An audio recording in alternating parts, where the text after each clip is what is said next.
இனிய உறவுகளுக்கு வணக்கம்.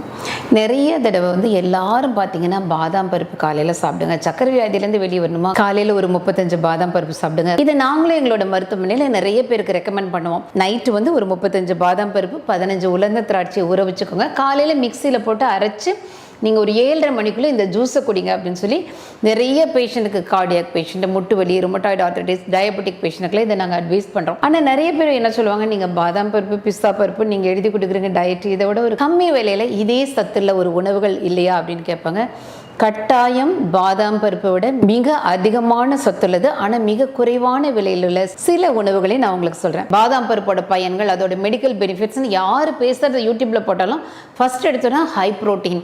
ஃபாரின் முழுக்க ஜப்பான், சீனா அதிகமாக உயிர் வாழ்கிற நாடுகள் புரோட்டீனை அதிகமாக எடுத்துட்டு அது கூட நிறைய காய்கறிகள், பழங்கள் சாப்பிட்றவங்க. நம்ம இந்தியர்கள் அதிகமாக உயிர் வாழ்கிற நாடுகளில் 117 அது போனது காரணம் 3 வேளை இட்லி, தோசை, சோறு வெறும் கார்போஹைட்ரேட் உணவு சாப்பிட்ற பெரிய தவறை செய்கிறதாம். அப்போ அந்த ப்ரோட்டீன் உணவு அப்படிங்கிறக்காக அவங்க ஃபாரினர்ஸ் சிக்கன் பிரெஸ்ட்டு, பிராய்லர் சிக்கனோட பிரெஸ்ட்டு, சால்மன் ஃபிஷ்ஷு, அது இதுன்னு அவங்க நிறைய ப்ரோட்டீன் உணவு எடுப்பாங்க. ஆனால் ஒரு பிராய்லர் சிக்கனோட பிரெஸ்டெல்லாம் ஒரு அருமையான உணவான கிடையாது. அவங்களுக்கு தெரிஞ்சது அவ்வளோதான்.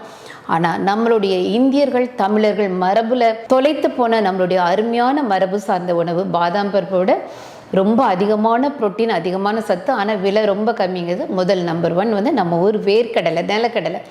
இதை காலையில் நீங்கள் ஒரு கை நிறையா ரோஸ்டட் நிலக்கடலையோ வேக வச்சதோ ஏதாவது சாப்பிட்டு கொஞ்ச நேரம் கழித்து, 1 மணி நேரம் கழித்து ஒரு முழு டம்ளர் பால் குடிச்சுக்கோங்க.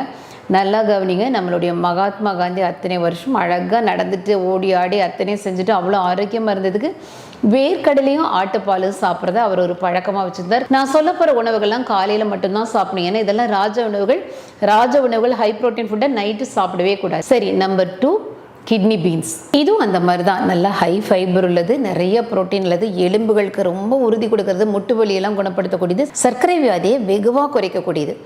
3வது பன்னீர், மில்க் பன்னீர், பால் பன்னீர், அதாவது மாட்டுப்பாலில் செய்யக்கூடிய பன்னீர்.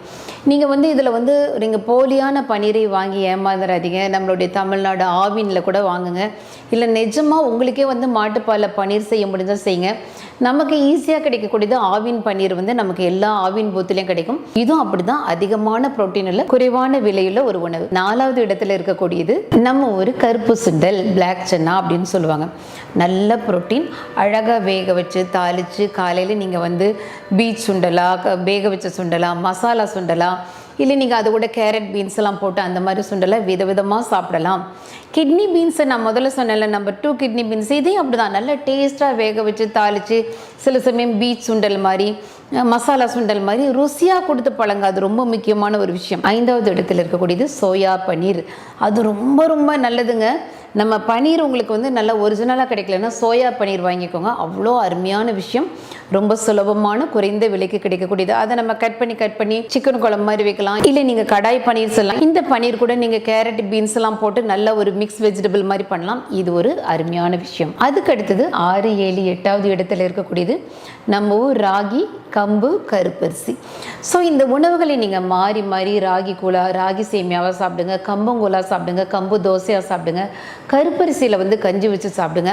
ஆனால் இந்த உணவுகள் இல்லைங்க, நான் இந்த பயிர், நீங்கள் சொன்ன பயிர், சோயா பன்னீர், கருப்பு சுண்டல், கிட்னி பீன்ஸ், இதெல்லாம் எப்படி சாப்பிட்றதுன்னா 2 ஃபுல்கா சப்பாத்தி பண்ணுங்க. நல்லா கவனிங்க, சப்பாத்தி இல்லை, ஃபுல்கா சப்பாத்தி, தவாலையும் தீயில வைக்கிற 2 ஃபுல்கா சப்பாத்தி, அது கூட நிறைய சன்னா போட்டு ஒரு சன்னா மசாலா மாதிரி கருப்பு சுண்டல், ஒரு நாள் பன்னீர் மசாலா, ஒரு நாள் கடாய் பன்னீர், ஒரு நாள் சோயா பன்னீரில் ஒரு கடாய் பன்னீர் வச்சு பண்ணுங்க, கருப்பு சுண்டல் வச்சு சன்னா மசாலா வச்சு சாப்பிடுங்க. மொத்தத்தில் காலை உணவாக நீங்கள் இதை மாற்றிக்கோங்க. இதை நீங்கள் ஜஸ்ட் ஒரே ஒரு மாதம் சாப்பிட்டு பாருங்கள்.